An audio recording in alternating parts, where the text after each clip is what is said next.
Sebelum kita akhiri, pertama saya ingin tepati janji dulu untuk adik-adik, anak-anak nanti setelah selesai akan dipandu oleh panitia. Saya minta nanti panitia tolong nanti geserkan aja sebelah kiri dekat TK ini. Nanti yang anak-anak kecil berbaris di situ.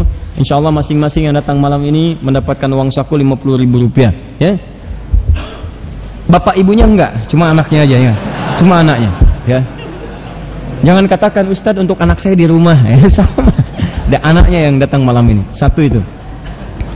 Dua, untuk yang masuk Islam tadi, insya Allah saya tidak perlu sebutkan, nanti disiapkan.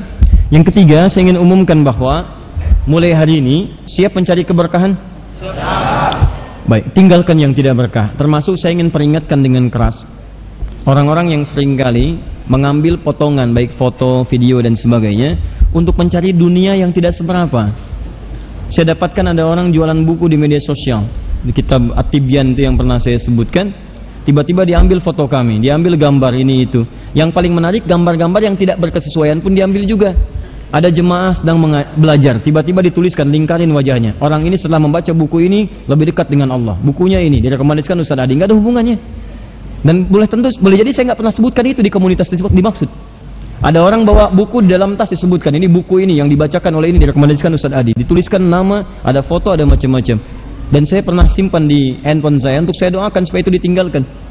Ya, itu nggak berkah. Dunia itu udah jelas kok. Anda nggak berlaku begitu pun Anda dapatkan rezekinya. Kenapa ditempuh dengan cara yang tidak benar? Ya, termasuk di pekerjaan. Jangan mengerjakan yang haram, yang halal itu udah jelas. Rezeki Anda itu udah diatur akan dapat. Anda kerjakan dengan yang halal, Anda dapat. Kenapa harus dicari dengan yang haram? Nggak akan berubah jumlahnya. Yang berkurang hanya keberkahannya. Ya, yang terakhir ada informasi bahwa kami akan membangun pesantren di Lembang kerjasama dengan Sinergi Foundation dan sebagainya.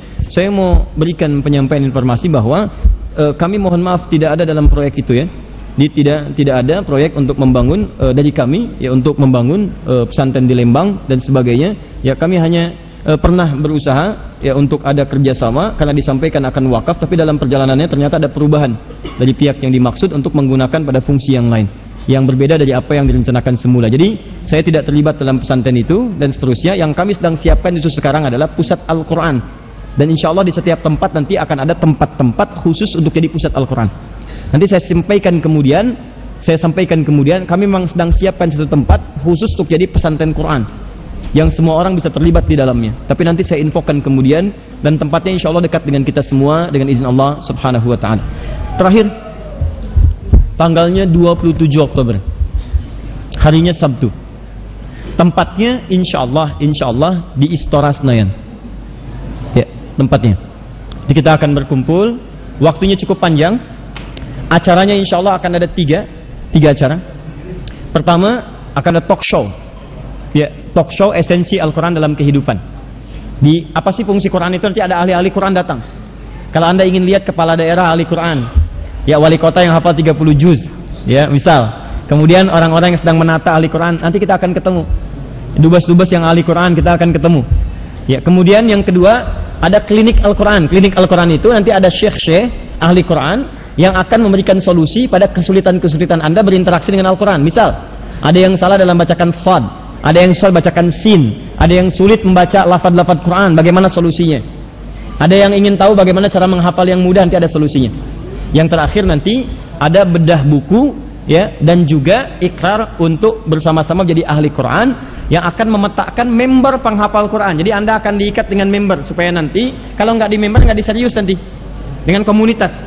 Komunitas itu akan diresmikan. Kemudian kami akan kunjungi ke setiap wilayah di Indonesia, dan orang-orang yang serius insya Allah kita akan sama-sama bergandengan tangan sampai kembali kepada Allah, berjanji menjadi ahli Quran saat berjumpa dengan Rasulullah Sallallahu Alaihi Wasallam. Saya kira itu yang saya sampaikan, dan sekaligus saya umumkan insya Allah untuk pembangunan tempat ini sudah tercukupi. Terima kasih kepada yang berkontribusi, dan nanti saya undang saat peresmian supaya kita meresmikan bersama-sama. Kami tidak memilih itu menjadi milik personal bagi setiap orang, tapi kami menginginkan semua orang terlibat untuk itu semua. Kita akan resmikan, kita ikrarkan wakaf untuk kepentingan umat Islam. Selanjutnya saya lihat catatannya ada yang lebih dari dana yang dibutuhkan 1,6, ada lebih di situ. Kami akan siapkan untuk membangun asrama khusus untuk putra dan putri. Jadi di situ nanti suka ada yang bertanya, kami ingin belajar khusus bagaimana kalau nanti tinggal, kami siapkan. Nanti insya Allah itu akan digunakan untuk tempat yang ikhwan, tempat yang akhwat. Kami akan publish lagi supaya nanti jelas ya berapa yang didapatkan, digunakan sebagai apa, ini tempatnya bagaimana, kapan kemudian akan dibukanya, dan bagaimana penggunaannya, supaya antum semua paham kemana diarahkan, bagaimana digunakan, dan seperti apa manfaatnya untuk dunia dan akhirat kita dengan izin Allah subhanahu wa ta'ala. Terakhir, ingat, untuk yang Palu, saya tidak pernah sampai saat ini membuka ya formal pengumuman untuk donasi ya, tapi nanti kami akan menunggu pada kesempatan yang tepat untuk menyampaikan. Disitulah kita akan bersama-sama membantu saudara-saudari kita di sana dalam aspek yang lain, karena sekarang banyak yang terlibat supaya kita tidak miskoordinasi. Tapi kami titipkan untuk langkah darurat kepada IKALI, Ikatan Keluarga Besar Alumni Libya, karena ada 2 orang dai atau lebih di sana yang sedang dari awal, dan mereka asli Palu. Ada di antara mereka yang sudah membina pesantren Quran, dan kemarin berpengaruh ada 8 orang santri yang meninggal terkena itu, dan kisahnya haru sekali. Seorang anak perempuan terjepit oleh satu bangunan, tertindih bagian punggungnya, juga kena bagian kakinya. Dia hafizah, hafal 30 juz Al-Quran. Dia melihat teman-temannya apakah ada yang selamat, ternyata sudah meninggal 7 orang. Kemudian datang seorang kepada dia untuk membantu, tapi kesulitan dia mengangkat beban yang sangat luar biasa. Sambil menunggu alat-alat berat, dia berusaha untuk menyingkirkan hal-hal yang sulit. Tapi perempuan ini, perhatikan ahli Quran ini, ketika dia akan dibantu dari runtuhan yang sulit itu, dia cuma mengatakan, tolong selamatkan mushaf ini. Yang dia katakan mushafnya, belum dirinya. Dia katakan, tolong tengok si fulana, semuanya wafat. Dia dalam keadaan masih hidup. Dia katakan, tolong selamatkan mushaf ini. Ketika mushafnya dibawa, dikatakan, tolong jangan tinggalkan saya.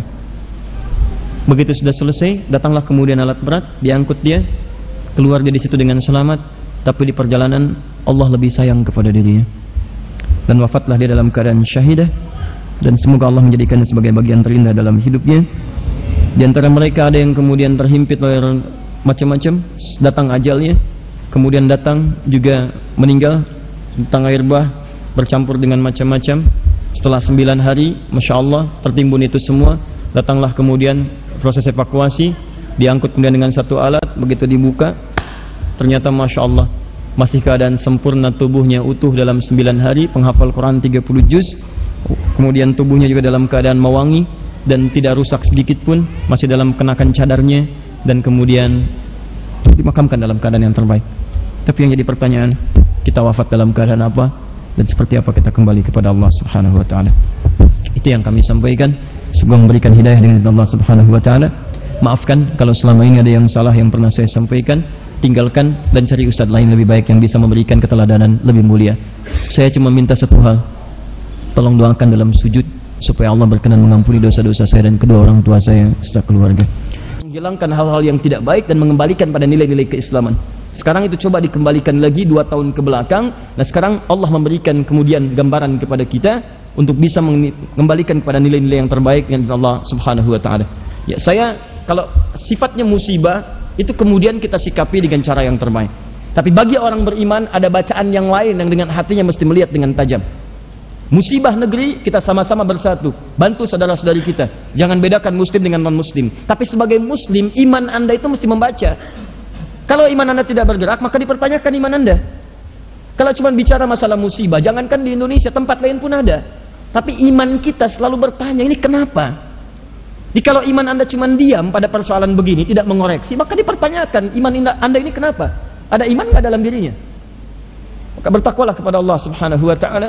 Dan wajar imam kita menangis berkali-kali, karena barangkali dia memohon kepada Allah dalam salatnya saat memimpin kita, supaya bangsa ini diberikan keberkahan dan kembalikan pada nilai-nilai yang terbaik dengan Allah subhanahu wa ta'ala. Ingat baik-baik kalimat saya ini, bangsa ini merdeka dengan nama Allah. Maka ketika petunjuk-petunjuk Allah dikhianati, maka wajar jika Allah memberikan peringatan pada penduduk bangsa ini. Dan dalam undang-undang dasar dibacakan atas berkat rahmat Allah yang maha kuasa, dan dengan didorongkan oleh keinginan luhur, atas berkat rahmat Allah yang maha kuasa, kita mengakui kemerdekaan ini dengan rahmat dan berkah Allah. Harusnya antum isi kemerdekaan dengan minta rahmat dan minta berkah. bukan melakukan sesuatu yang melanggar rahmat dan melanggar keberkahan. Dipantas kalau Allah menegur kalau ada kegiatan-kegiatan yang tidak mengakhirkan rahmat Allah dan tidak mendatangkan keberkahan sisi Allah Subhanahu wa taala. Saya tidak peduli dengan kalimat ini kalaupun dipersoalkan, tapi saya ingin katakan, jika kita mengaku beriman pada Allah dan mengakui Allah yang Maha Kuasa, maka wajib bagi orang beriman di bumi pertiwi ini untuk mengisi kemerdekaan dengan meningkatkan rahmat dan berkah di sisi Allah Subhanahu wa taala. Jika memang Allah ingin turunkan di tempat ini, di bangsa ini, keberkahan yang paling abadi. Allah berjanji di Quran surah ke-7 ayat 96 itu, walau anna ahlal qura amanu wattaqau la fatahna alaihim barakatim minas samai wal ard. Kalaulah satu penduduk negeri mau beriman dan meningkatkan takwanya kepada Allah, maka Allah janjikan akan dibuka seluruh pintu keberkahan di langit dan di bumi. Pintu keberkahan. Ingat, berkah itu ziyadatul khair, bertambah banyak manfaatnya. Kalau negeri ini makmur dengan segala sumber dayanya tapi tidak ada manfaatnya, berarti ada yang hilang keberkahan di dalamnya. Kalau satu tempat misalnya sumber daya terlihat sedikit tapi banyak manfaatnya, maka ada kemuliaan di dalamnya jika dia beriman kepada Allah Subhanahu wa taala. Paham sampai sini? Untuk itu, bagaimana cara meraih rahmat Allah Subhanahu wa taala? Saya mohon maaf kalau kalimat saya terasa tegas, karena hal-hal yang menyimpang dari si akidah itu tidak ada kelembutan di dalamnya bagi orang yang merasa beriman, kecuali kalau dia belum beriman maka didakwahi dengan cara yang lembut dan cara yang baik. Tapi bagi orang yang beriman itu mesti dijaga dengan kuat. Kadang-kadang kalau anak Anda dekat-dekat kepada buaya, Anda akan lembut atau akan teriak? Anak Anda sudah 5 meter depan buaya, mau datang, buaya, buaya, buaya, dekat. Lalu Anda katakan, nak sini, nak sini, nak sini. Mustahil. Anda akan katakan, jangan dekat buaya, Anda tarik begitu kan?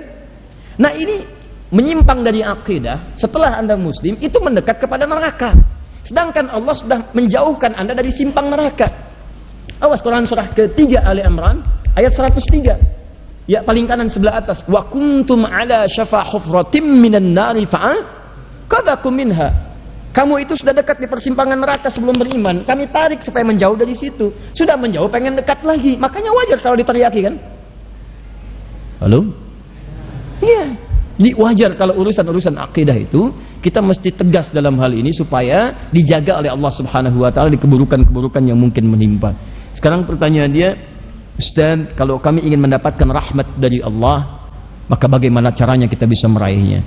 Itulah yang akan kita teruskan pada Quran surah ke-17 ayat ke-82 itu.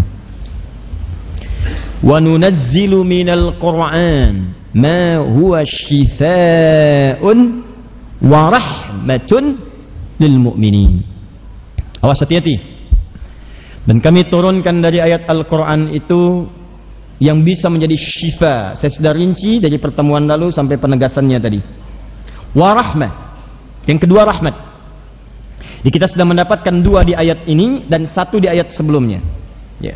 Kalau kita turunkan supaya Anda bisa detilkan catatannya. Lihat sini. Kita sedang bicara tentang nama dan sifat Al-Quran. Nama ini menunjuk pada sebutan-sebutan yang melekat pada Al-Quran. Sifat melekat pada fungsi atau manfaat dari sebutan yang dimaksudkan. Apa namanya? Apa fungsi dari penyebutan itu? Pertama kita sebutkan tadi, namanya disebut dengan Al-Quran. Fungsi pertamanya yahdi lillati hiya aqwam, al-hidayah ila al-aqwam. Ini berdasarkan keterangan di Quran surah ke-17 ayat 9. Silahkan dibuka kembali keterangan kami tadi. Kedua, wa nunazzilu minal Qur'ani ma huwa syifa. Kedua, syifa. Ya. Dan ketiga, rahmah. Wa rahmatun lil mu'minin. Rahmah. Ini di Quran surah ke-17 ayat ke-82. Syifa sudah kita bahas, bisa jadi obat bagi penyakit fisik yang secara klinis dan medis ditetapkan sulit atau tidak ada obatnya lagi. Maka cari ayat-ayat di Quran yang memberikan isyarat bagaimana Anda berinteraksi dengan Al-Quran, membaca ayat-ayat mendekat kepada Allah yang Maha Penyembuh. Bacakan firman-firmannya, kemudian lekatkan pada yang dirasakan sakit itu sesuai dengan petunjuk ayat-ayatnya. Kalau masih biasa Quran surah 26 ayat 80 itu Kemudian kalau sudah parah sangat, misalnya Quran surah ke-21 ayat 83 sampai dengan 84, caranya bisa dipakai dalam salat, dalam bermohon, ya seperti memohon banyak hal yang kata medis mustahil. Seperti contoh pertemuan lalu di Quran surah ketiga ayat 38 sampai 39 perihal keturunan dan sebagainya. Bisa jadi juga dengan penyakit hati, sifat-sifat iri hati, dengki, riya, macam-macam. Karena itu ibu sering ingat kata-kata saya ini, kalau sedang gelisah atau antum ikhwan sedang gak enak hati, ya mohon maaf ada persoalan di kantor, di rumah gak enak hati, wudu aja, buka mushaf. Dibandingkan mengeluh, buka mushaf, baca Al-Quran. Begitu bacaan itu dilafadzkan oleh lisan, maka minimal ketenangan ditanamkan dalam jiwa oleh Allah. Kalau sudah tenang, pikiran kita jernih. Kalau pikiran jernih, maka mencari solusi lebih mudah. Banyak orang bukan tidak pintar mencari solusi, tapi karena pikirannya tidak jernih, cenderung memberi kesimpulan dan mencari keputusan yang tidak tepat. Keputusannya sudah tidak tepat, kesimpulannya salah. Disitulah muncul musibah dalam kehidupan. Paham? Baik, sekarang kita ambil rahmat. Nah, di antara ayat-ayat Al-Quran itu ada yang menjadi rahmat. Apa itu rahmat? Di antaranya ada yang terkait dengan bacaan imam kita tadi. Rahmat makna yang pertama bisa berarti ampunan dari dosa yang sudah berlumur. Ampunan dosa yang sulit terukur. Yang sulit terukur. Kayaknya udah gak kehitung. Kalau dalam bahasa Al-Qurannya disebut dengan israf, namanya israf. Israf itu udah berlebihan. Jadi kalau yang satu dusta saja, dia katakan tidak ada dusta di antara kita, tapi dusta juga. Ya. Yang satu misalnya mabuk, ya. Yang satu judi, yang ini semua dikerjakan. Bahkan kalau ada satu dosa belum dia kerjakan, rasanya belum lengkap. Tuh, orang sana sudah begini. Oh masa besok dia cobain? Besok dia cobain. Jadi kalau ada yang dia belum kerjakan, rasanya nggak enak. Israf, berlebih. Banyak. Ya, seperti datang ke pernikahan, misalnya, nambah terus prasmanan. Ya orang udah selesai sekali, dia 2 kali belum cukup. Nanti lagi. Ya, ini buat siapa? Tadi Rahmat Pak. Ya, ini siapa? Ini Hidayat Pak. Ini siapa? Ini Saiful Pak. Kok banyak amat? Karena nama saya Rahmat Hidayat Saiful. Ini salah. Ada orang yang banyak berbuat salah, tapi selalu saya katakan Allah itu rahmatnya, kasih sayangnya itu melebihi ghadabnya, murkanya. Kasih sayang Allah bagi seorang yang masih nyawanya belum sampai ke kerongkongan itu senantiasa melebihi murkanya yang ingin memberikan hukuman. Sepanjang nyawa belum sampai ke kerongkongan, jangan pulang dalam keadaan kotor. Kamu lahir bersih, kamu mesti pulang dalam keadaan bersih.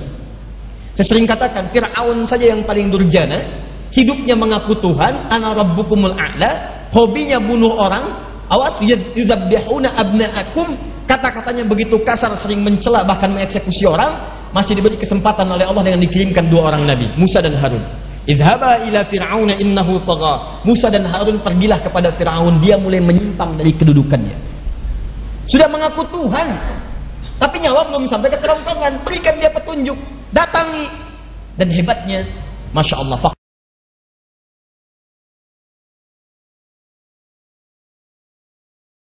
lahu qawlan layyina, katakan kepadanya dengan penuh kelembutan, dakwahi dengan lembut. Duhai engkau 2 orang nabi, duhai yang paling dekat denganku Musa, duhai engkau Harun, engkau nabi, engkau satu lagi nabi dan rasul, pergi kepada Fir'aun. Dia telah mulai menyimpang dengan kedudukannya. Tapi ingat, jangan berkata yang kasar, jangan cela dia, katakan dulu dengan penuh kelembutan. Boleh jadi dengan itu semua dia mulai sadar dan mulai mendekat kepadaku untuk merubah perilakunya. Hebatnya Musa dengan Harun, nabi bukan? Nabi. Rasul bukan? Rasul. Dekat dengan Allah? Dijamin surga? Bebas dari maksiat? Bebas, Masya Allah. Diperintahkan dakwah pada siapa? Fir'aun. Jahat tidak? Masya Allah. Zalim tidak? Zalim mana antum dengan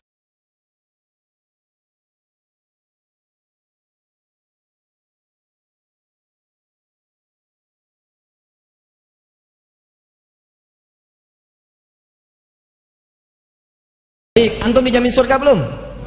Bebas dari maksiat tidak? Perhatikan, Musa dan Harun, Nabi dan Rasul.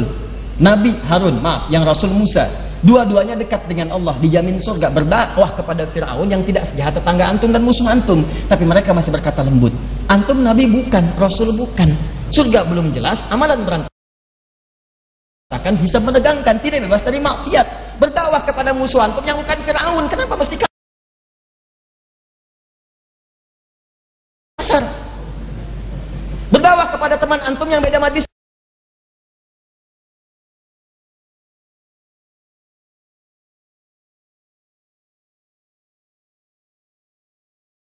taklim, kenapa mesti saling mencela?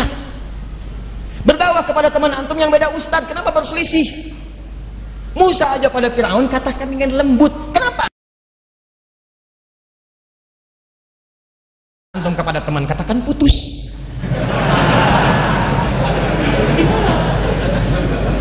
Orang katakan cinta, dia katakan putus.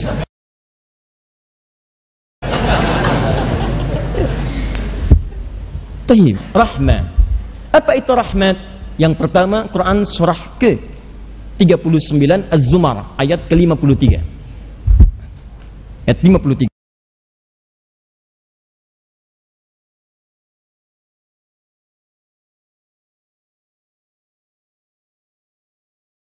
Makanya panitianya nanti saat fikih-fikih itu selalu saya sampaikan kan, berikan area untuk anak-anak, berikan area untuk ibu-ibu yang tidak sholat, ya berikan makanan di situ, berikan minuman, berikan ada arena bermain untuk anak-anak. Jadi ketika datang mereka bertanya lagi, kapan lagi ya Idul Fitri lagi?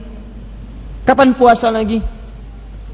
Ya sudah, kita amalkan. Malam ini semua anak-anak yang datang, tolong bawa kumpul di sana. Saya kasih uang saku masing-masing 50.000. Saya nggak peduli berapa jumlahnya. Simpan nanti sebelah sana anak-anak. Setelah selesai, kalian masing-masing dapat uang jajan 50.000 rupiah ya. Nanti sebelah sana ya, kita dibagi. Malam ini aja, minggu depan enggak. Khair insyaallah. Baik, kita lanjutkan. Sudah. Quran surah 39 ayat 53. Wa qul li'ibadiyalladzina asrafu ala anfusihim. Lihat ayatnya. Wa qul li'ibadiyalladzina asrafu ala anfusihim la taqnatu min rahmatillah. Fokus ya.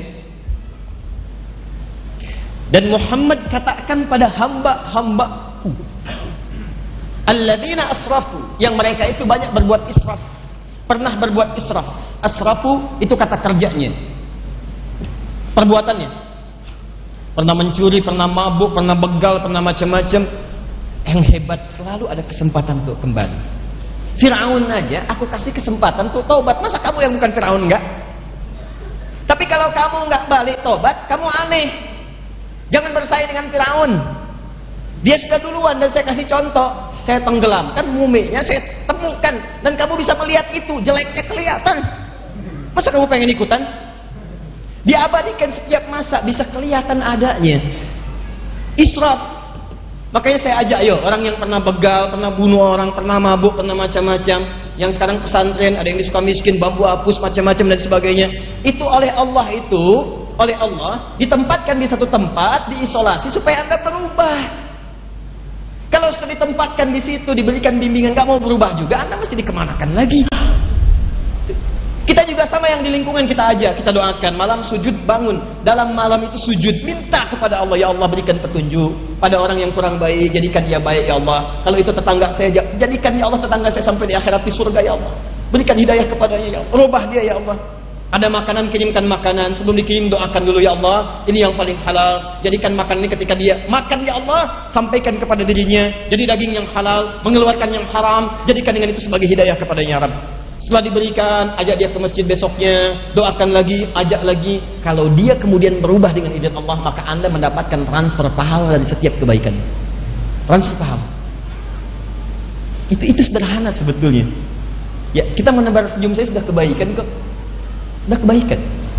Ini teman-teman, israf. Nah, ketika Allah ingin memberikan ampunan kepada orang yang berperilaku dosa semacam ini, maka kalimat yang diberikan ini rahmat. Rahmat. Ya. La taqnatu min rahmatillah. Jangan putus asa dari rahmat Allah. Sekarang pertanyaannya, kalau ada orang tersentuh dengan bahasan-bahasan tadi, kami ingin kembali ya Allah, Kami pelajari orang bunuh 100 orang di masa lalu saja mendapatkan ampunan darimu. Bahkan ketika dia bertobat, dia wafat, dia mendapatkan surga. Apakah kesempatan itu masih ada bagi saya? Ada. Bagaimana caranya ya Allah? Maka diturunkanlah bimbingan di ayat-ayat Quran. Wa nunazzilu minal Quran. Wa nunazzilu minal Quran ma huwa syifaa wa rahmah.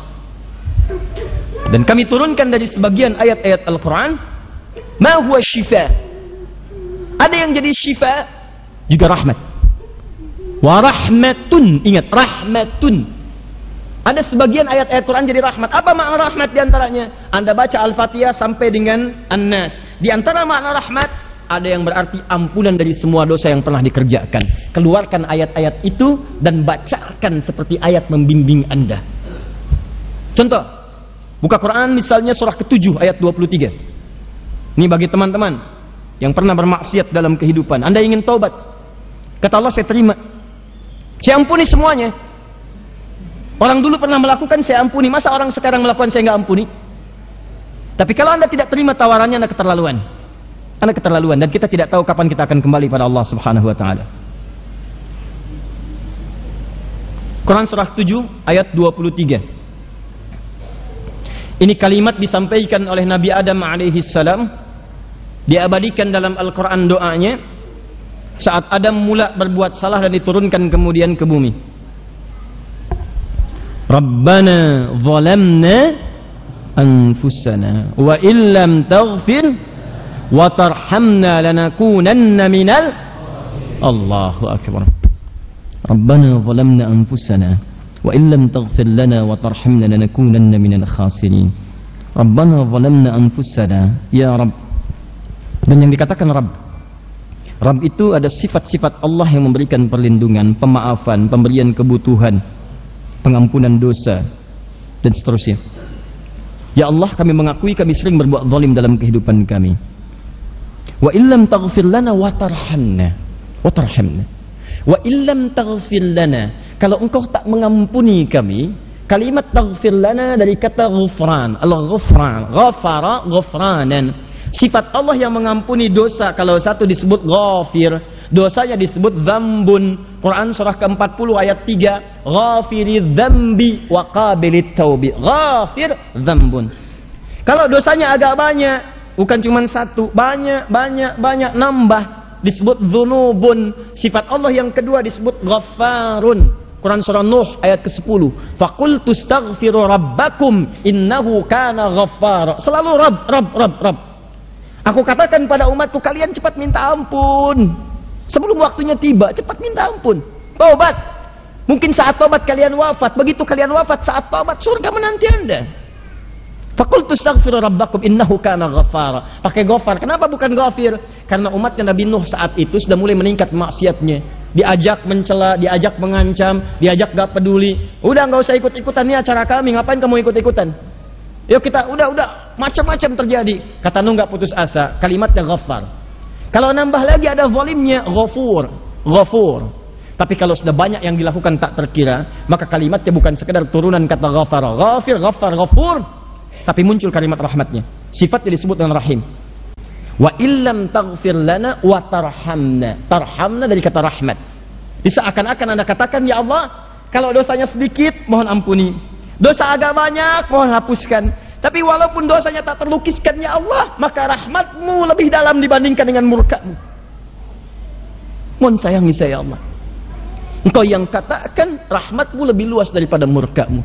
Maka hamba menagih janjimu dengan kalimatmu itu. Ampuni dosa hamba, ya Rabb. Hapuskan semua dosa-dosa itu. Jangan pertemukan hamba dengan semua dosa-dosa itu saat hamba kembali kepadamu. Hamba malu, ya Allah. Jauhkan hamba sejauh-jauhnya sampai kiamat, hamba tidak ingin lihat lagi. Karena semua sekecil apapun akan ditampakkan. Wa may ya'mal mithqala dzarratin syarran yarah. Sekecil apapun kesalahan akan ditampakkan. Maka mohon jauhkan. Sifat jauh sejauh-jauhnya yang tak terlihat, maka pakai alif ba'id. Kalau pakai tasydid masih kelihatan. Ba'id, ba'ada yub'idu tab'idan. Dijauhkan tapi masih kelihatan. Ba'id as-sa'ah anni. Tolong jauhkan jam itu dari saya. Anda jauhkan misalnya keluar, saya masih lihat. Begitu saya lihat, itu bahasanya disebut dengan ba'ada yub'idu pakai tasydid.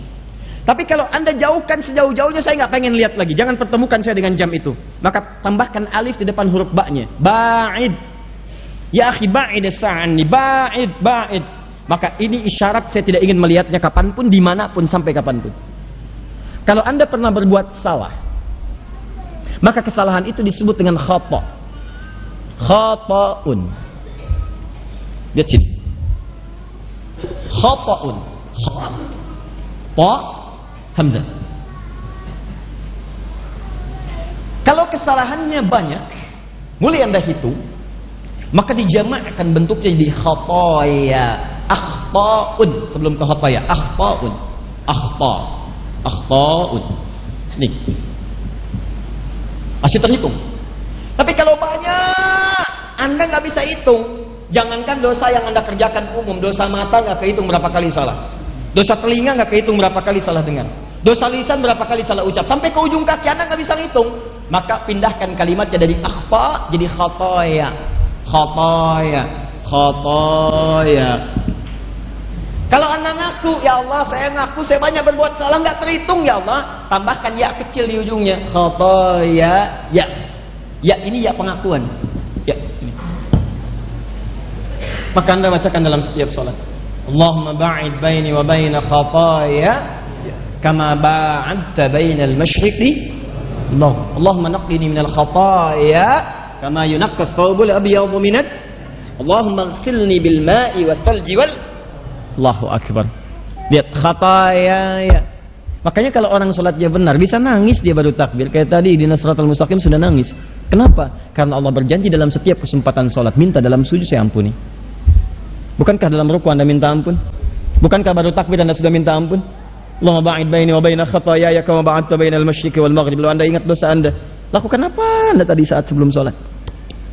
Makanya Nabi katakan di riwayat Muslim, as-salawatu ila as-salawat wal jumu'atu ila al-jumu'ah wa ramadan ila ramadan kaffaratun lima bainahun. Salat satu ke salat yang lainnya, Jumat ke Jumat, Ramadan ke Ramadan, itu bisa menjadi kafarat, penghapus dari dosa-dosa yang dikerjakan. Malam takunil kabair, sepanjang bukan dosa besar, hilang tuh. Tobat. Kalau Anda kumpulkan ghafir, ghafar, ghafur dengan rahmat, jadi sifatnya rahim, maka kumpulkan seluruhnya. Tadi masih ingat salah disebut apa? Khata. Pekerjaannya disebut akhta'a. Akhta'a. Saya salah, akhta'tu. Kami salah, akhta'na. Ya Allah jangan hukum kami ya Allah, kami nggak mau dihukum. Maafkan ya Allah, ampuni ya Allah. Kami mohon ampunanmu, kami mohon rahmatmu. Bagaimana caranya ya Allah supaya saya jangan dihukum?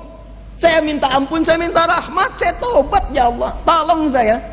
Maka wa nunazzilu minal Qur'an, kami turunkan ayatnya di Quran. Gabungkan semuanya itu minta dengan kalimat. Maka turunlah Al-Baqarah ayat 286 itu. Rabbana la tu'akhidna in nasina aw akhta.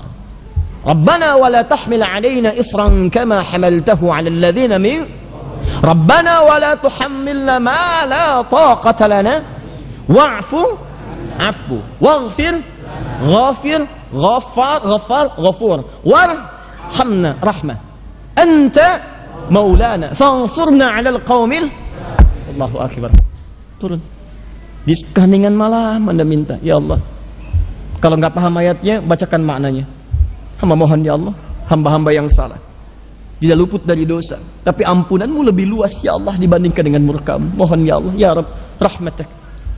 Para ulama itu kalau dalam kesempatan dia memohon kalimatnya singkat, Allahumma rahmatak, Allahumma rahmatak, Allahumma rahmatak, Allahumma rahmatak, Allahumma rahmatak, Allahumma rahmatak. Minta. Dan dia bayangkan bapaknya, ibunya, dirinya, istrinya, atau istri suaminya, anak-anaknya. Minta. Dan setelah dia salat tahajud menjelang kepada fajar, dia mohon kepada Allah. Itu yang disebut oleh Quran surah ke-51 ayat 18. Kebiasaan istighfar dia. Wabil ashari hum yastaghfirun. Dia istighfar. Astaghfirullah, astaghfirullah, astaghfirullah. Rabbana zalamna anfusana wa illam taghfir lana wa tarhamna lanakunanna minal khasirin. Allahumma rahmatak ya Rabb. Allahumma rahmatak.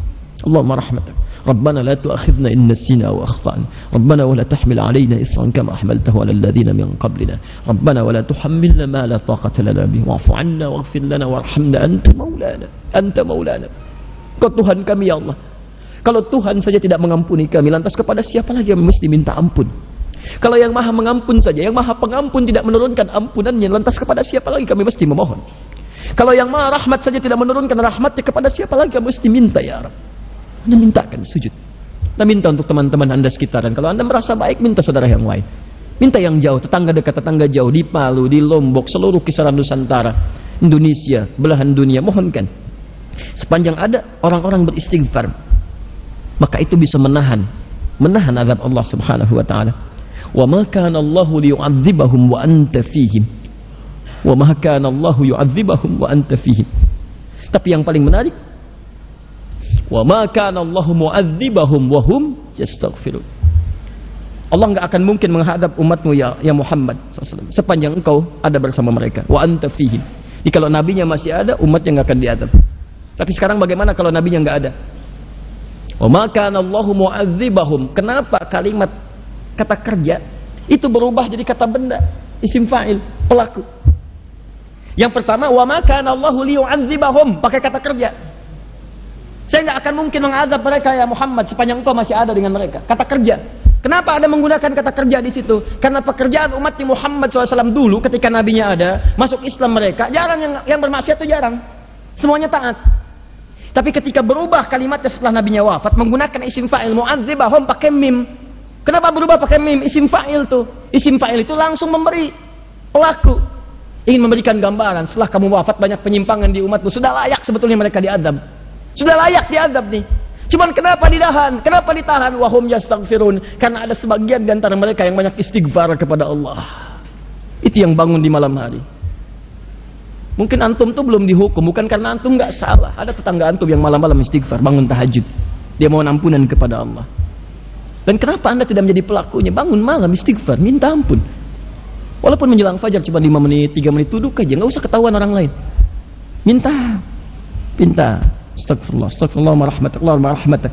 Jadi kalau ampunan sudah diturunkan, keberkahan datang teman-teman. Datang, minimal cinta Allah datang. Innallaha yuhibbut tawwabin. Allah cinta pada orang taubat. Ya. Ini lihat sini nih, ini gelas nih ya. Isinya air. Ini kalau kotor, ditutup nih, nggak bisa masuk apapun. Saya sering contohkan ini, nggak bisa masuk apapun. Ini hidayah mau masuk susah.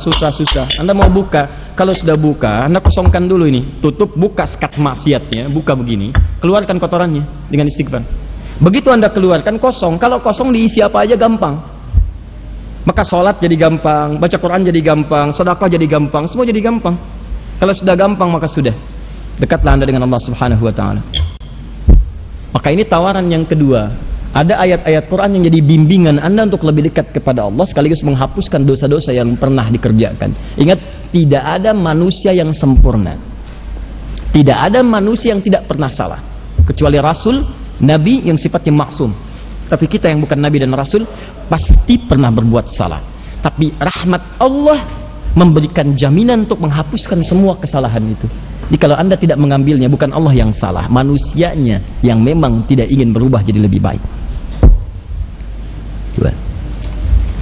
Paham sampai sini? Baik. Jadi itu yang dimaksudkan wa nunazzilu minal Qur'ani ma huwa syifaa'un wa rahmatun. Makna rahmat yang pertama, ampunan dari semua dosa. Maka saya ajak yo bangun ya malam-malam. Biasanya suka ada yang nginap di sini tuh. Jumat baru pulang pagi. Nanti saya tugaskan imam barusan untuk mengimami malam ini. Ya, untuk bisa sholat dengan beliau nanti malam, ya, dan bacakan tuh ayat-ayat tobat dengan izin Allah Subhanahu Wa Taala. Mudah-mudahan dosa-dosa kita diterima oleh Allah untuk diampuni, Dua, makna rahmat. Makna rahmat. Rahmat itu bisa jadi juga kasih sayang yang mengantarkan hamba pada sebuah solusi.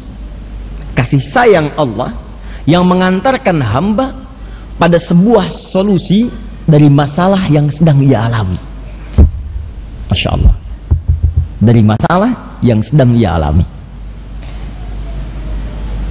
Jadi kalau Allah ingin memberikan solusi, jalan keluar bagi seorang hamba untuk mengatasi persoalan yang sedang ia hadapi, itu sebelum diberikan solusi, rahmat dulu diturunkan. Rahmat. Awas. Dalilnya kita ambil Quran surah ke-2 Al-Baqarah ayat 155 sampai 157. 155 itu ujiannya, contohnya. 156 kesabaran dalam menerimanya, 157 rahmat dan solusinya. Ya, kita ambil langsung ayatnya, kita bacakan. Paling kiri sebelah atas. Wala nabluwannakum bisyai'. Dan setiap kalian yang hidup pasti kami akan uji dengan berbagai macam ujian kehidupan. Jadi hukum kehidupan mengatakan setiap orang hidup pasti akan bersanding dengan ujian. Ujian ini sifatnya masalah.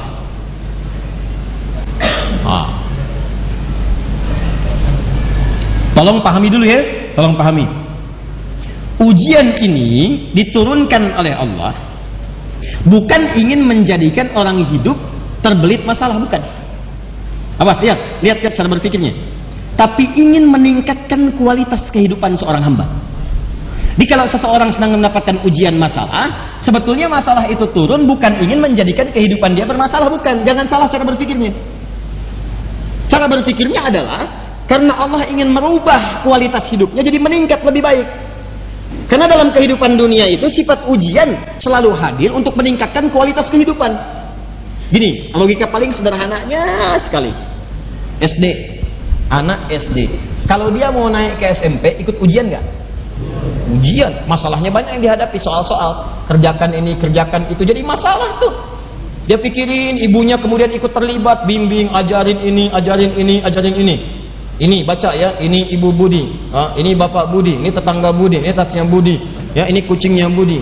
Dia tanya, kenapa semuanya punya Budi? Nah, itulah orang Budi itu orang yang sangat kaya, punya semuanya, tapi kekayaannya tidak membuat dia jauh dari Allah Subhanahu wa taala. Mau seperti Budi? Mau mah. Udah gitu. Ayo, baca. Kalau kamu bisa baca dengan baik, besok atasi ujian itu, kamu insya Allah dekat seperti Budi. Semangat dia. Begitu di jalan dia mau masuk ke sekolah. Wah, ini Ibu Budi, ini Bapak Budi. Masya Allah. Sampai ke gurunya mengatakan, Pak, ini Ibu Budi. Padahal ibu dia namanya Asep. Sini. Nah, jadi anak SD itu diuji bukan untuk membuat dia bermasalah, tapi supaya kualitas keilmuannya meningkat, mentalnya naik, bagus. Apa ukurannya? Ujian. Kalau sudah lulus dari situ baru masuk SMP. Sebab kalau tidak diuji, bagaimana ketahuan dia mampu menjalani tingkat kehidupan dari dia di SMP? Tingkat pendidikan dia di SMP, pelajaran dia di SMP, mesti naik dulu statusnya. SMP pengen masuk ke SMA, ikut ujian. SMA pengen masuk kampus, ikut ujian. Dari kampus pengen dapat ijazah, ikut ujian. Nggak ada tiba-tiba ujung-ujung orang dapat ijazah. Ikut ujian. Walaupun formalitas ilmunya lebih tinggi dari dosennya, tetap akan ikut ujian, sidang, disidang sama dosen, tetap ikut. Kenapa? Karena itu hukum kehidupan. Anda di rumah tangga, Anda di kantor, Anda di kehidupan sosial, pengen hebat, naik status, pengen lebih mulia, pengen lebih kuat, pengen naik status sosialnya, pengen lebih tinggi kedudukan, ikut ujian. Anak SD ada diuji, masa Anda enggak? Kalau Anda enggak siap menghadapi ujian, tanyakan sama anak SD. Bagaimana cara menghadapinya? Kalau Anda tidak siap menghadapi ujian, malu sama anak SD. Anak SD ada diuji, masa Anda yang lulus SD nggak mau diuji? Anak SD aja belum berumah tangga, Anda sudah berumah tangga. Yang belum berumah tangga lulus ujian, masa ada yang berumah tangga nggak mau diuji? Ini siapa? Halo? Nah, itu ya. Apakah jomblo diuji? Diuji, sama aja. Ada ujian persaingan, ada ujian macam-macam, kan? Ya, nanti kita bahas lain waktu. Jomblo syariah, jomblo sengketa, jomblo fisabilillah. Ya. Dari sini. Sekarang jadi itu cara mengatasinya ya. Cara memahaminya kalau sedang dapat ujian, berarti ingat. Pertama kali yang harus Anda yakinkan pada jiwa, kalau prinsip Quran ini dipakai, Anda akan nikmat dalam menghadapi ujian. Bahkan ada orang-orang yang gembira ketika diuji. Malah kalau nggak diuji, dia sedih tuh. Kok nggak diuji ya? Kok nggak diuji? Berarti ada yang tidak diinginkan dalam kualitas hidupnya. Bahkan orang-orang itu ada yang gembira. Wabasyiris sabirin. Orang sabar itu pasti gembira. Berikan kabar gembira pada orang sabar. Siapa orang sabar? Orang yang diuji. Dia ada orang-orang yang ketika datang ujian dia malah gembira. Allah, terima kasih turunkan ujian pada saya bukan pada yang lain. Mau naik status hidup saya. Mau naik. Di pertama kali tanamkan pada jiwa, kalau Anda sekarang sedang mendapat ujian, berarti kualitas hidup Anda akan meningkat. Nah, Masya Allah. Naik Anda di hadapan Allah Subhanahu wa taala. Yang kedua, pahami betul ya, pahami ini. Jadi kalau cara memandang kita seperti ini, kita akan lebih tenang dan lebih siap menghadapi berbagai ujian. Kedua, ingat baik-baik kalimat ini. Ini kalimat Quran. Allah tidak akan pernah menguji seseorang di luar batas kemampuannya. Ujian itu selalu menggunakan di Quran kalimatnya sama dengan pertama sesuai dengan kemampuan. Di ujian itu berbanding lurus dengan kemampuan. Orang yang tidak mampu mengatasi ujian gak akan diuji. Demi Allah saya katakan, ada ujian yang diberikan kepada Anda, bukan pada saya. Itu Allah memandang Anda yang sanggup, saya nggak mampu. Saya mah apa tuh? Ya, Anda yang mampu. Makanya nggak dititipkan kepada saya. Jadi Anda nggak usah mengeluh, Anda mestinya bangga. Karena kaidah mengatakan dalam Al-Quran ayatnya jelas, la yukallifullahu nafsan illa. Nggak akan pernah Allah menguji seseorang di luar batas kemampuannya. Jadi kalau Anda merasakan ujian berat sekali, ya Allah, kenapa mesti saya? Why me? Kata Allah, why not? Kenapa tidak? Kamu yang mampu, Adi Hidayat nggak mampu, makanya nggak saya titipkan ujian pada Adi Hidayat. Cuman kamu yang mampu. Di Anda dipercaya oleh Allah, kenapa Anda nggak yakin pada diri sendiri? Makanya ketika ada ujian seperti itu, tanamkan pada diri, alhamdulillah saya yang dipilih. Saya yang dipilih. Tidak orang lain. Pasti ada hikmah bagi saya. Alhamdulillah ya Allah, Engkau percaya pada saya bukan yang lain, karena saya sanggup. Tapi jangan berlebihan. Bikin status, memang cuma saya yang sanggup, yang lain tidak. Ceklik. Oh. Dah. Nah, jika kalau sudah seperti itu, hatinya enak, kan? Terakhir, ingat, terakhir cara menyikapinya. Ini saya belum ke rahmat nih. Di balik segala ujian selalu ada solusi. Ingat itu. Inna ma'al usri. Setiap ada persoalan sesulit apapun, akan ada solusi, bahkan yang semudah, lebih mudah daripada senyuman. Yusra, ringan, gampang. Bahasa psikologinya sederhana. Kalau Anda sedang diuji, langsung katakan pada diri Anda, pasti selesai, pasti beres, nggak mungkin nggak selesai. Itu meringankan beban kita, teman. Begitu Anda sedang punya masalah, katakan pada diri Anda, pasti beres, pasti ada solusinya. Nggak mungkin Allah sayang saya, kualitas saya meningkat, pasti selesai, pasti selesai. Kamu bisa di Hidayat, kamu bisa, kamu bisa. Katakan pada diri Anda. Ini sebetulnya kalimat-kalimat Quran, cuma itu maknanya diadopsi, diterapkan di tempat-tempat lain. Bahkan yang nggak beriman pun mengambil kalimat itu. Silahkan cek, mereka katakan kamu bisa, saingi dia, kamu bisa. Dalam olahraga, kita bisa, kamu bisa, ini itu, dan sebagainya.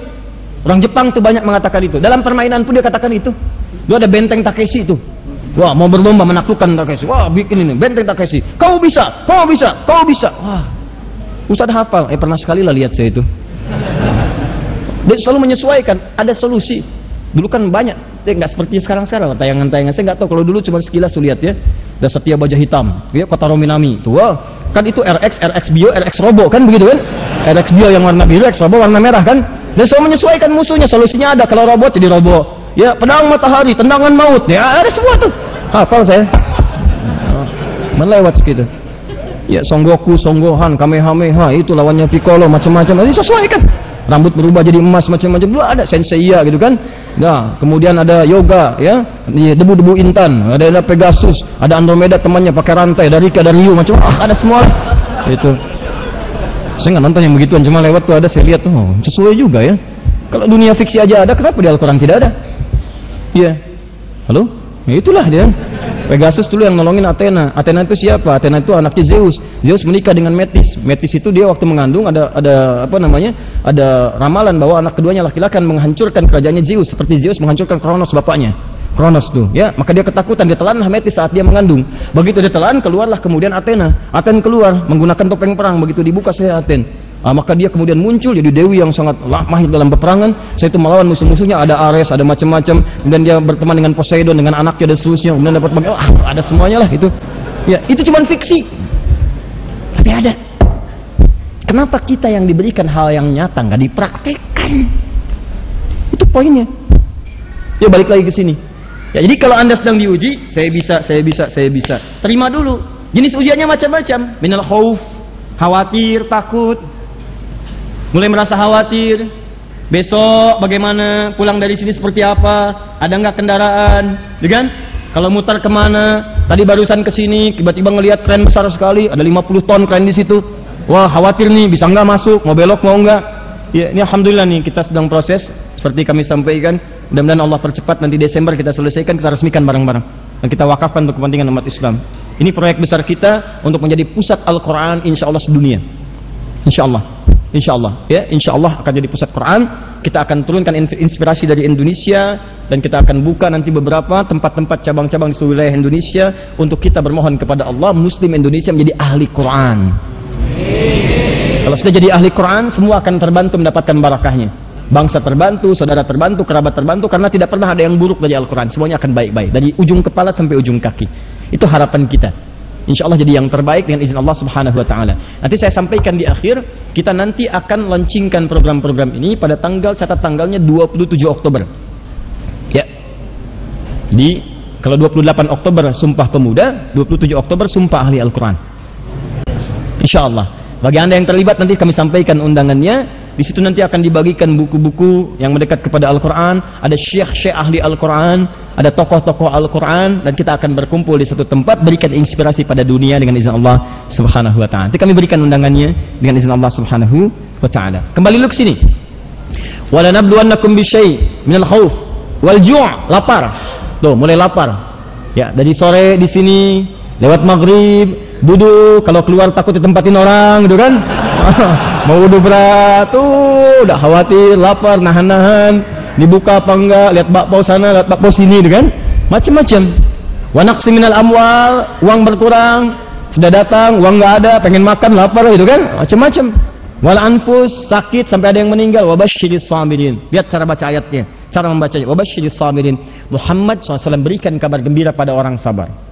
Ada orang yang mendapatkan ujian ini malah gembira. Gembira. Siapa dia? Orang sabar. Bagaimana cara sabar? Alladzina idza asabathum musibah qalu inna lillahi wa inna ilaihi rajiun. Mereka itu adalah orang-orang yang punya prinsip saat diuji dengan berbagai ujian tadi. Datang ujian dia punya prinsip. Ngapain saya mengeluh? Inna lillahi wa inna ilaihi rajiun. Semua yang hilang itu punya Allah, bukan punya saya. Jangankan barang-barang itu, jangankan kedudukan, jangankan penyakit, diri saya aja punya Allah. Kalau mau diambil terserah pemiliknya, masa saya nolak? Inna, sungguh kami itu siapa? Tangan kami, mata kami, kepala kami, kaki kami, nyawa kami. Lillah, punya Allah.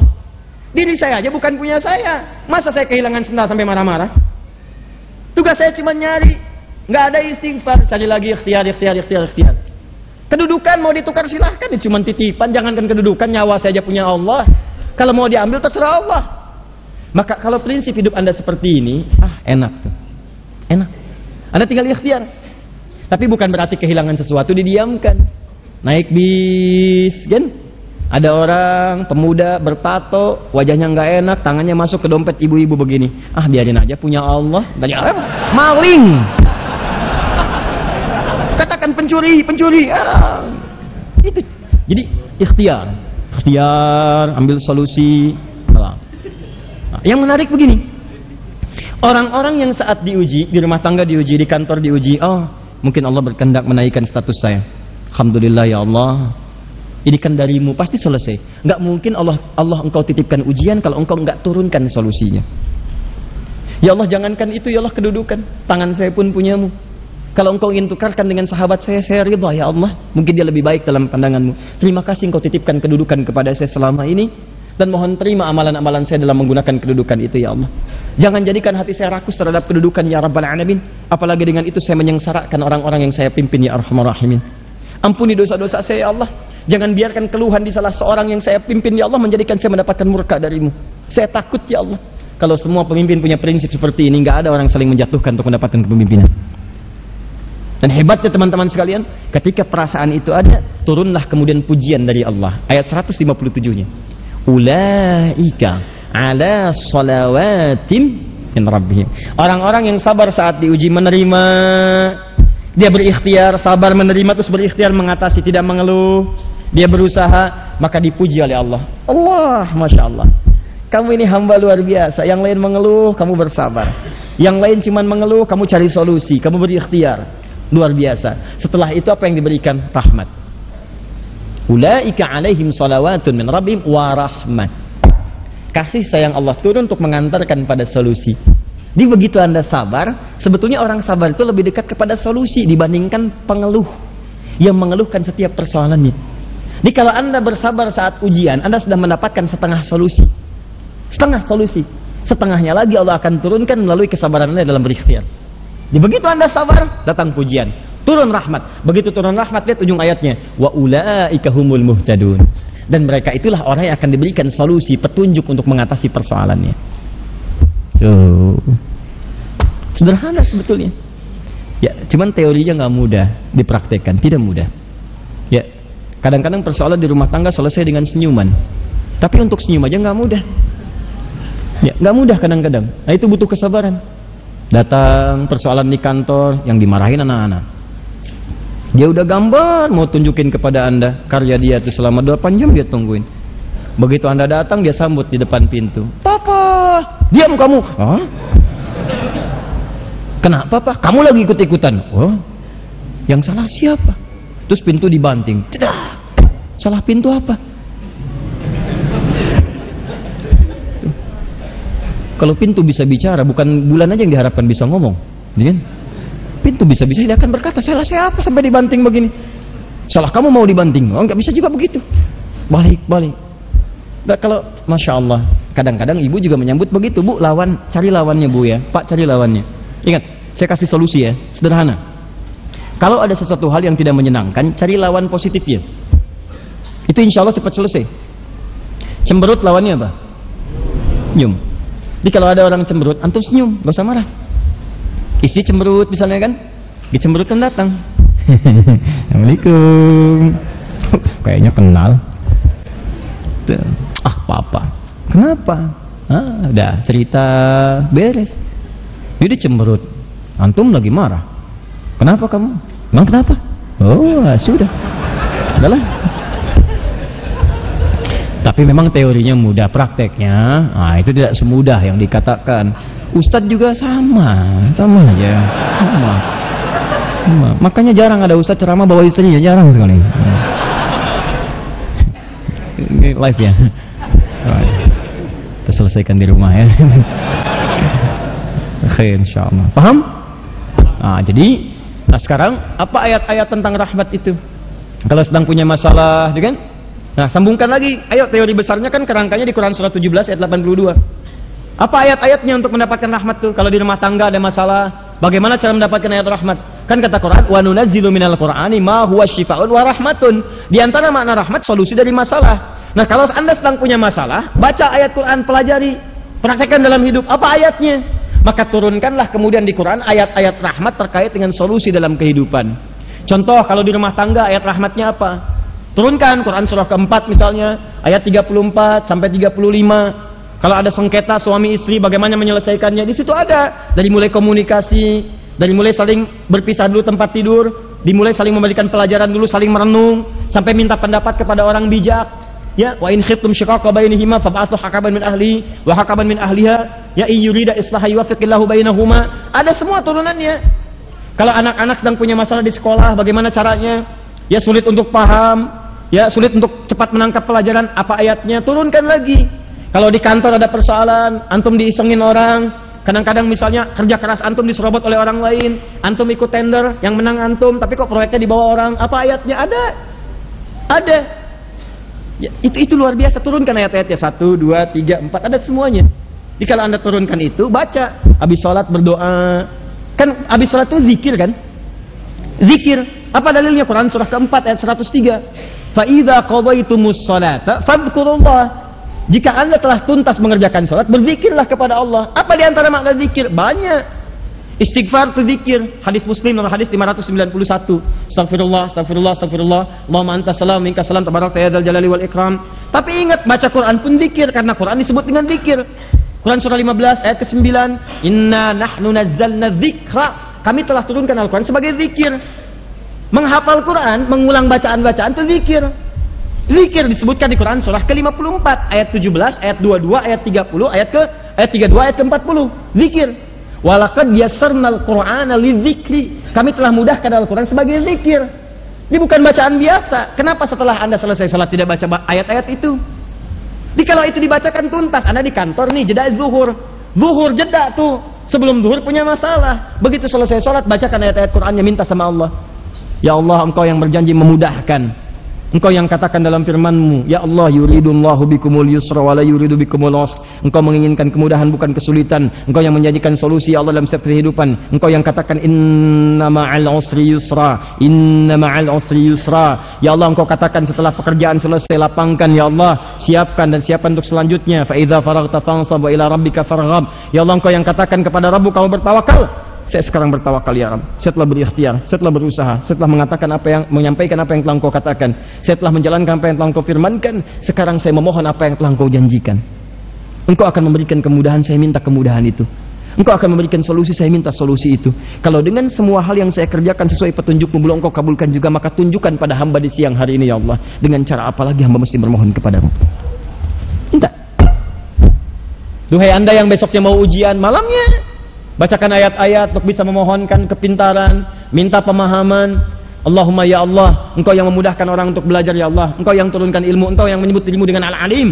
Hamba mendekat kepadamu ya Allah, dan Engkau janjikan siapa yang mendekat meningkatkan takwa, Engkau tambahkan pengetahuan. Bahkan Engkau ajarkan pengetahuan. Ya Allah, Engkau yang berfirman dalam ayat-Mu ya Allah, wattaqullah wa yu'allimukumullah. Engkau tingkatkan takwa, aku ajarkan pengetahuan. Engkau yang berfirman dalam ayat-Mu ya Allah, wa makanul mu'minuna yanfiru kaffah falaula nafara min kulli firqatin minhum ta'ifatun liyatafaqahu fid din. Engkau yang firmankan dalam ayat-Mu ya Allah, yarfa'illahu alladziina amanu minkum walladzina utul ilma darajat. Engkau yang firmankan ya Allah, wa ma utitu minal ilmi illa qalila. Ya Allah ya Rabb, hamba memohon sebagian dari apa yang Kau janjikan itu. Ajarkan hamba pengetahuan ya Allah.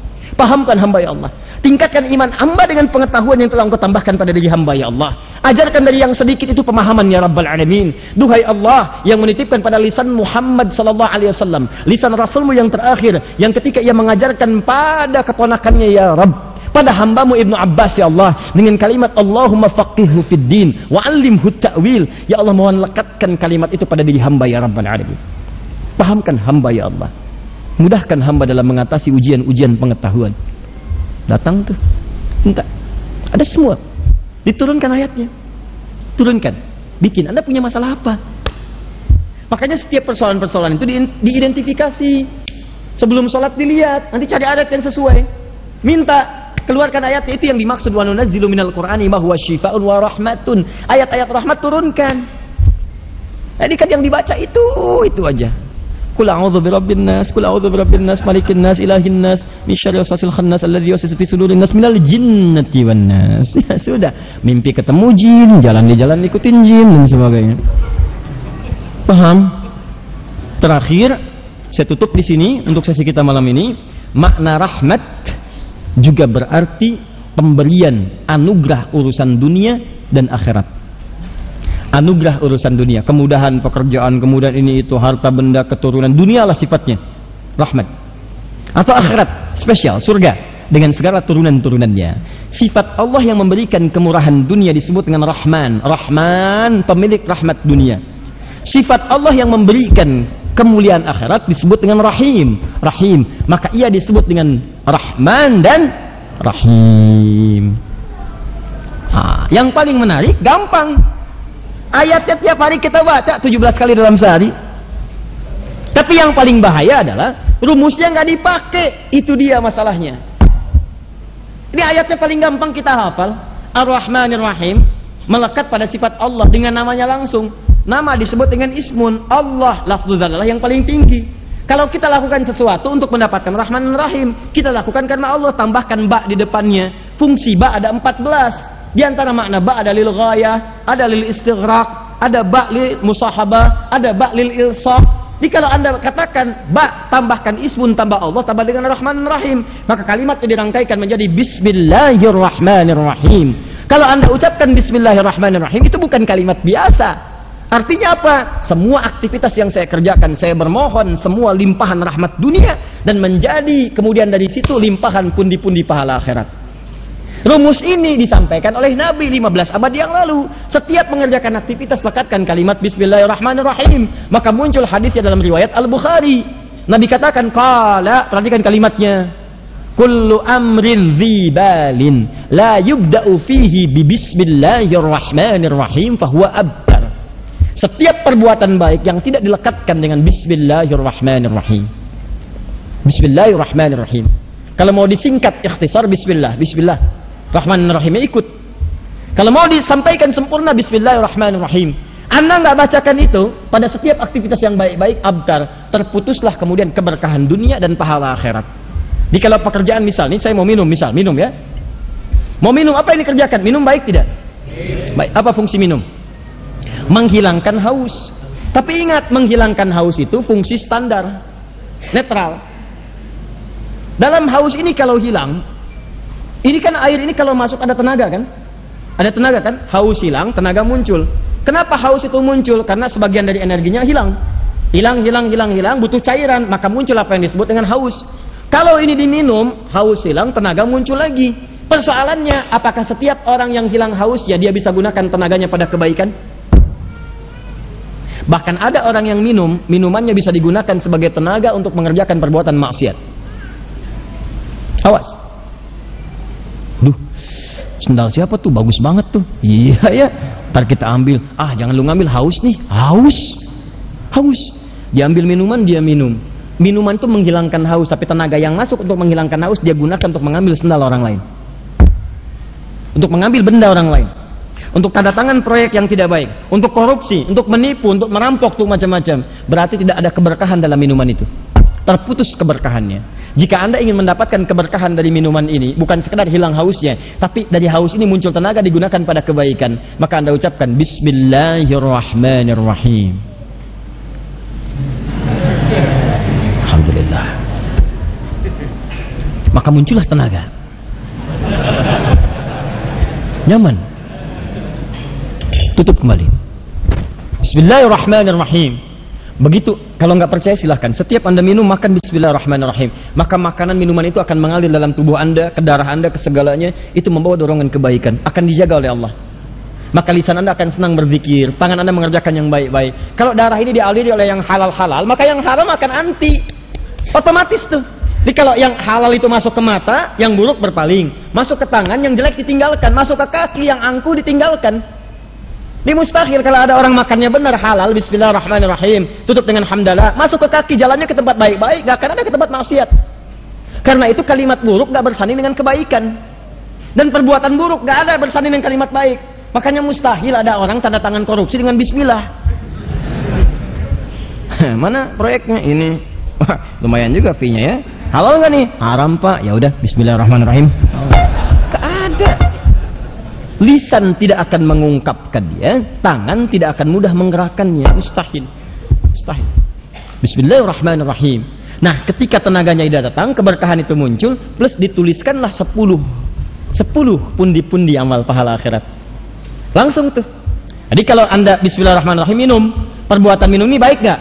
Baik. Kalau perbuatan baik mengandung pahala akhirat, disebut perbuatan baik itu dengan hasanah namanya, hasanah.